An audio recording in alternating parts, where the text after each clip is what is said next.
आप देख रहे हैं भारत समाचार। नहीं रहेगा भ्रष्टाचार।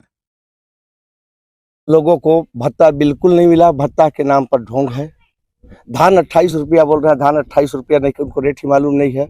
अभी तक जो खरीदा गया है धान, वो अभी तक एमपी में बीजेपी का सरकार, यूपी में बीजेपी का सरकार, वहां क्यों नहीं खरीदता है? जब कोई केंद्र सरकार की 26 से 40 रुपया वहां भी खरीदे रहे धान। ये कह रहा हूँ कि ठीक है, हमारे छत्तीसगढ़ में धान का खेती होता है, यूपी में होता है, गेहूं होता है, तो गेहूं का रेट को तो लिया जाना चाहिए ना। उसको भी 2600 लेना चाहिए। क्यों 20 रुपया खरीदते हैं? उसका भी रेट तो तय करना चाहिए सरकार भी धान। नमस्कार, मैं शब्बीर हसन और आप देख रहे हैं भारत समाचार। जैसा कि जानते हैं कि छत्तीसगढ़ विधानसभा चुनाव में महज अब कुछ ही दिन शेष रह गए हैं, वहीं तमाम राजनीतिक पार्टियां अपने अपने उम्मीदवारों को मैदान जंग में उतार चुकी है। उसी सिलसिले में भारत समाचार की टीम की ओर से एक जो जनता के विचारों का जो सेशन चल रहा है, उसी सेशन के अगली कड़ी में आज हम पहुंच चुके हैं प्रेमनगर विधानसभा क्षेत्र के ग्राम पंचायत दौना में। और आप देख सकते हैं कि मेरे पीछे यहाँ पे लोगों का एक जमावड़ा लगा हुआ है।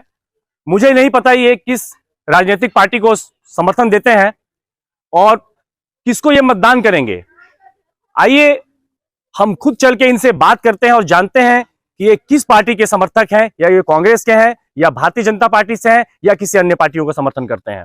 आइए हम सबसे पहले हम इनसे बात करते हैं। ये आप देख सकते हैं, ये कांग्रेस का सिंबल लिया हुआ पंजा छाप का निशान, मुझे लगता है शायद ये कांग्रेस के ही समर्थक हैं। सबसे पहले अपना परिचय देंगे। मैं रामलाल साहू बोल रहा हूँ। किस ग्राम पंचायत से आप? ग्राम पंचायत दौना से हूँ।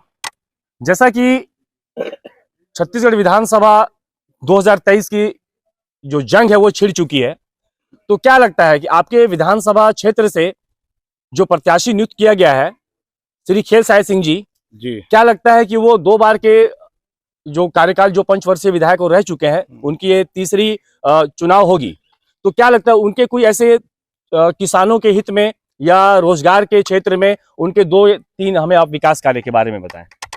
कांग्रेस पार्टी एक ऐसा पार्टी है जो किसान, गरीब, मजदूर, युवा हर का साथ देने वाली पार्टी है। किसान बहुत अच्छी पार्टी है, गरीब का पार्टी है, बेरोजगार, आदिवासी। धान आज 2800 रुपये किलो, 17 पैसा कम 2800 रुपया किलो धान ले रही है कांग्रेस पार्टी।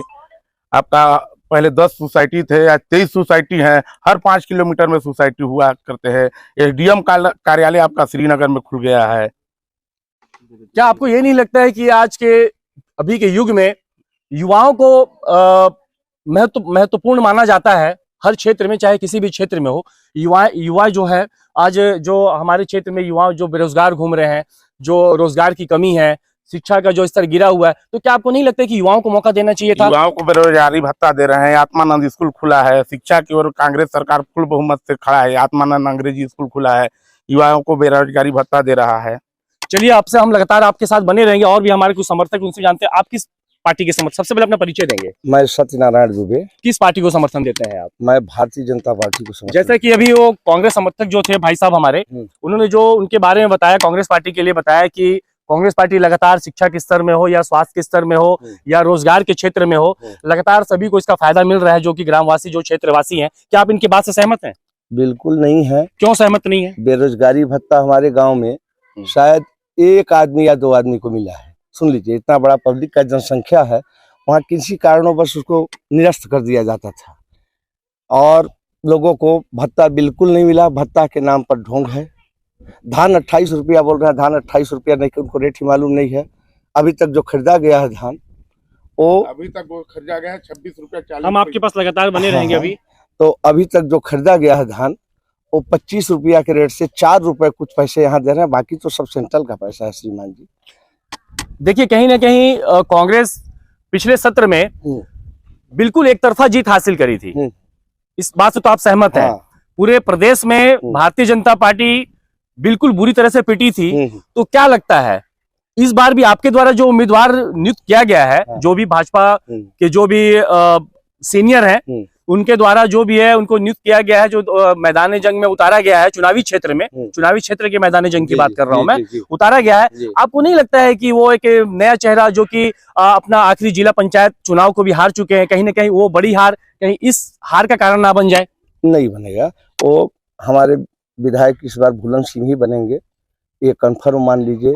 15 से 14 हजार के बीच में वो लीड कर रहे हैं। जैसे कि प्रबल दावेदारी के रूप में रितेश गुप्ता जी, जो कि काफी युवा नेता है और युवाओं के बीच में काफी लोकप्रिय है, क्या आपको नहीं लगता उन्हें मौका देना चाहिए था? नहीं, मौका तो मिलना था, मौका मिलेगा, अभी भविष्य है, आगे चल के उनको मौका मिलेगा। हाँ, आप कुछ कह रहे थे, इनकी बातों से आप असहमत थे, क्यों असहमत थे आप? 2500 रुपए क्विंटल बोल रहे हैं, 2640 रुपए क्विंटल दिया गया है। जब सरकार भाजपा सरकार ऐसा बोल रहे हैं तो पूरा यूपी में बीजेपी का सरकार है, एमपी में बीजेपी का सरकार है, 2640 रुपए वहाँ क्यों नहीं खरीदता है? गौर से सुनते वहाँ भी खरीदना चाहिए भाई। एमपी में बीजेपी का सरकार, यूपी में बीजेपी का सरकार, वहाँ क्यों नहीं खरीदता है? जब केंद्र सरकार की 2640 रुपए वहाँ भी खरीदे रहे धान। जैसा कि इनका कहना था कि किसान यहाँ के काफी खुश है, तो फिर जैसा इन्होंने बताया कि आज उत्तर प्रदेश के किसान हो या मध्य प्रदेश के किसान हो, वो आखिर भाजपा के कार्यशैली से या उनकी नीति से सहमत नहीं है। पहला बात तो छत्तीसगढ़ जो है धान का कटोरा, थोड़ा सा आप इधर आ जाएंगे, धान का कटोरा है, आप इधर आ जाएंगे थोड़ा सा, धान का जी जी। और छत्तीसगढ़ में ही धान उपज ज्यादा है, और यूपी में तो गेहूं का फसल होता है श्रीमान जी। इनको वस्तुतः हाँ, गेहूं खरीदा जा रहा है, गेहूं तो खरीदा। इधर आएंगे, आप इधर आएंगे। गेहूं सबसे नाम बता देंगे। प्रदीप गुप्ता मेरा नाम है। किस पार्टी को समर्थन देते मैं हैं? कांग्रेस का करता हूँ, ग्राम पंचायत को उप सरपंच। जी हाँ, आप क्या कह रहे थे बताइए। मैं ये कह रहा हूँ कि ठीक है, हमारे छत्तीसगढ़ में धान का खेती होता है, यूपी में होता है गेहूं होता है, तो गेहूं का रेट को तो लिया जाना चाहिए ना, उसको भी 2600 लेना चाहिए। क्यों 20 रुपया खरीदते हैं? उसका भी रेट तो तय करना चाहिए सरकार में भी धान होता है, एमपी में धान होता है, एमपी में क्यों नहीं खरीदते हैं भाई? जी बताइए। एमपी में बहुत कम मात्रा में धान होता है, टोटल नहीं। गेहूं आप देख लीजिए रिकॉर्ड, गेहूं और सरसों। सुन, खरीदी होना चाहिए। हाँ, एक जने बोलिए तो ठीक रहेगा, तो अच्छा आनंद भी आएगा। तो यहाँ जो है गेहूं को वहाँ हमारे शिवराज सरकार जी खरीदे हैं और अच्छे ढंग से खरीदे हैं, और यहाँ तक कि कई गाड़ी लॉकडाउन तक में उनका सामान गया था, वो सब खरीद के बेचारा सबको टाइम दिए, बाद में टाइम बढ़ा के उन्होंने खरीदा। इन लोगों को मालूम ही नहीं कि हमारे रेट से गेहूं खरीदा गया। ये लोग वहाँ 21 रुपया, यहाँ धान क्या रेट खरीदी जाए? यहाँ धान और गेहूं में अंतर है।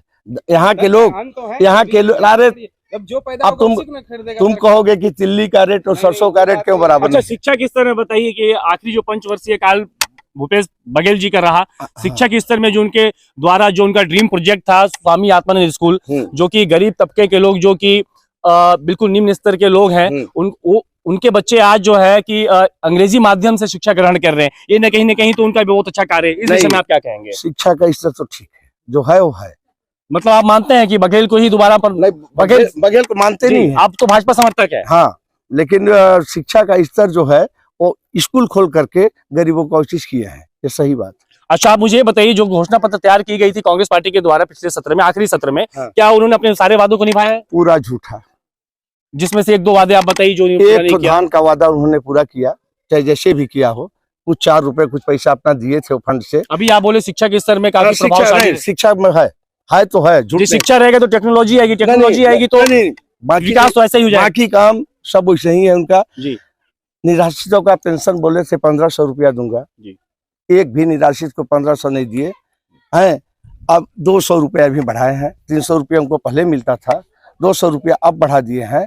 और बाकी इसको भी डाउन कर दिए।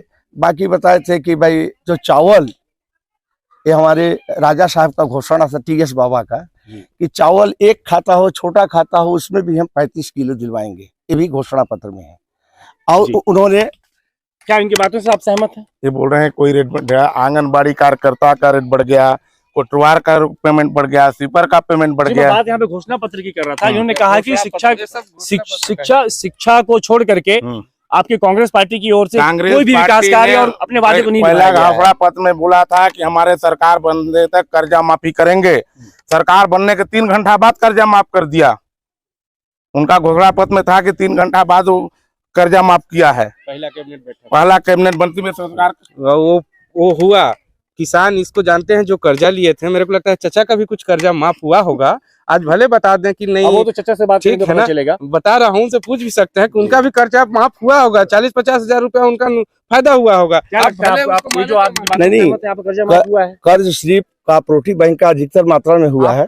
सुन लीजिए, आपका हुआ है कि नहीं? नहीं, मेरा इनका सवाल है कि आपका मेरा हुआ है। आपका हुआ है, हाँ। तो फिर आप उनसे क्यों नाराजगी आपकी? नहीं, मेरा बात सुन लीजिए पहले आप।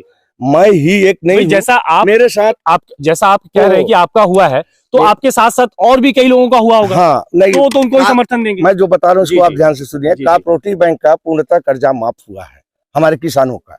जी। और जो जैसे अन्यत्र थे जो रोजगार के लिए थे पैसा, और बाकी बैंकों का बिल्कुल नहीं हुआ है टोटल।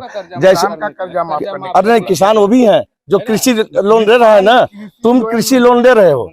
आज सुन लो कर्जा माफ करना अरे था। सुनो भाई, किसान एक का ही जो किसान का ही कर्जा कॉपरेटिव माफ- बैंक का माफ हुआ, और जो जैसे ग्रामीण बैंक से लिया है श्रीनगर में, वो खाता धर धर के, वाला भी माफ हाँ हुआ नहीं कर्जा। नहीं हुआ, बहुत जने का माफ वो नहीं हुआ। ऐसा नहीं है। चलिए हम आपको दोबारा आएंगे। JCC आपसे मेरा अगला सवाल ये है कि आपको कहीं नहीं लगता है कि कांग्रेस पार्टी में बहुत ज्यादा गुटबाजी हो चुकी है? देखिए, गुटबाजी एक परिवार होता है, गुटबाजी तो होते रहता है, और हम सब मिल के कांग्रेस का विधायक बनाएंगे। वर्तमान फिर सरकार कांग्रेस का ही बनाएंगे। पूरे मिलकर एक भाई घर में भी खुटपट होते रहता है, आपस में सब मिलके खेलसा जी को विधायक बना के राज्य में छत्तीसगढ़ में सरकार कांग्रेस का बनाएंगे। जैसे अभी आप कई विधानसभा क्षेत्र में देखेंगे कि सिटिंग एमएलए को हटा करके एक नया चेहरा लाया गया है, तो क्या नहीं लगता है कहीं ना कहीं इससे पार्टी का बहुत ही बड़ा नुकसान हो जाए? नहीं, वो ऐसा कोई बात नहीं है। बृहस्पति सिंह एक तरफा वहां पे जीत हासिल किए थे, आज उनको बिठा दिया गया। इस बारे में आप क्या वो कहेंगे? सर्वे के हिसाब से हुआ है, अपने सर्वे किए हैं, सर्वे के हिसाब से जिसका वही सर्वे में हुआ है वही हाईकमान के हिसाब से हुआ है। वो भाई सर्वे जिसका सर्वे में नाम गया है शायद कहीं भी चूक हुआ यहाँ तक कि जो आपके जो बलरामपुर रामानुजगंज क्षेत्र के बलरामपुर क्षेत्र के जो लोग हैं उनके द्वारा भी ये कहा जा रहा था कि पैराशूट प्रत्याशी अगर आती है तो कांग्रेस बुरी तरह से पिट जाएगी। इस संबंध में आप क्या कहेंगे? देखिए, कहीं का ऐसा कोई बात नहीं है, पैराशूट प्रत्याशी कोई नहीं है। कहीं ना कहीं आपको ऐसा नहीं लगता कि कांग्रेस में बहुत ज्यादा गुटबाजी हो चुकी है? गुटबाजी देखिए, जन सेवा करने के लिए इतना गहमा गहमी, इतना माहौल क्यों बनाया हर जाता है? पार्टी में गुटबाजी होता है। अब गुटबाजी सिर्फ वहीं तक रहता है सीमित, लास्ट में सब टिकट तक गुटबाजी था। अब अपने आप में सब अपने एक होके अपने विधायक बनाएंगे। अब फिर से राज्य में सरकार कांग्रेस का बनाएंगे। आपका नाम बताएंगे? मेरा नाम मोहम्मद सिंह है। किस ग्राम पंचायत से हैं? मैं ग्राम पंचायत दौना से हूँ। अभी आपने इनकी बातें सुनी, जी। क्या लगता है कांग्रेस पार्टी यहाँ पे ठीक है जो कि विकास कार्य करेगी, जनता के बीच में रोजगार हो, चाहे शिक्षा हो, चाहे स्वास्थ्य हो, उनमें बढ़ोतरी आएगी, या भाजपा की सरकार आने से ये सारी चीजें होंगी? इस विषय में आप बताइए। सर, हम लोग अब इसके सर्वे के हिसाब से जो आता है अभी को वर्तमान में, तो हमको भाजपा के ही उम्मीदवार को संभव लगता है कि जीतने का पूर्ण उम्मीद है, क्योंकि आपके जो भाजपा प्रत्याशी हैं जी। वो आखिरी अभी जिला पंचायत के चुनाव हार चुके हैं, तो क्या लगता है इतनी बड़ी कमान, मतलब इतने बड़े क्षेत्र की कमान उनके सेनापति उनको बनाया जाएगा, तो क्या लगता है कहीं इस काबिल है वो? देखिए सर, इसमें उनका जो पार्टी का थे उसमें 3 कैंडिडेट और हो गए थे। गुटबाजी हो गया था। गुटबाजी- युवाओं का दौर चल रहा है, मेरी बात समझिए, युवाओं का दौर चल रहा है, जी। और युवा नेता में रितेश गुप्ता जी। काफी लोकप्रिय हैं। जी। इस बात से आप सहमत हैं? सहमत। कहीं ना कहीं उनको देना चाहिए था। इस संबंध में क्या देखिए, कहेंगे आप?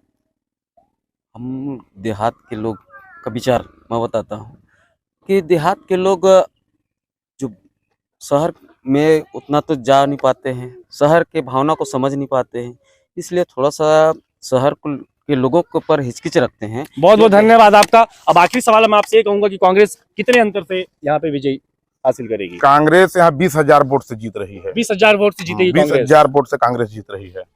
आपके पास आऊंगा दोबारा। आप भाजपा कितने अंतर से मार्जिन से जीतेगी यहाँ पे? 15 से ऊपर नहीं जीतेगी, 15 तक आएगा। 15,000 वोटों से जीतेगी। हाँ बिल्कुल, बुलंद संग भी जीतेंगे। हाँ, बिल्कुल। जी हाँ, आपने सुना यहाँ पे दोनों पक्ष के लोग, दोनों पार्टी के यहाँ पे समर्थक अपने अपने पार्टियों के हित की बात की, और उन्होंने बताया कि हमारी पार्टी बिल्कुल दमखम से उतरी है, हमारे जो प्रत्याशी हैं बिल्कुल दमखम से उतरे हैं और एक तरफा जीत हासिल करेंगे। अब देखना यह है कि 2 चरणों का ये चुनाव है। पहला चरण 7 तारीख से, पहला चरण की जो चुनाव होगी बस्तर संभाग का, वो 7 तारीख को, और दूसरा 17 तारीख को। तो 17 तारीख को देखना है यहाँ की जनता जो मतदान करेगी, इसके सर पे सेहरा सस्ता है और किसके हाथ निराशा लगेगी, ये तो अभी आने वाला वक्त ही बताएगा। तब और भी लोगों के बीच में जाते रहेंगे और उनसे चुनावी माहौल की जायजा लेते रहेंगे और उनकी राय और मशवरा जानेंगे कि आखिर कौन सा प्रत्याशी किस लायक है और वो क्षेत्र का विकास ला सकता है या नहीं। आपको इसके लिए इंतजार करना होगा। तब तक के दीजिए मुझे इजाजत। कैमरामैन सैफ के साथ मैं शब्बीर हसन, प्रेमनगर। जय हिंद। जनहित एवं क्राइम की खबरों और विज्ञापन प्रकाशन हेतु संपर्क करें। संपादक Shabbir Hasan, Vishrampur, Chhattisgarh. Mobile 8319769851 99261 91754. Thanks for watching.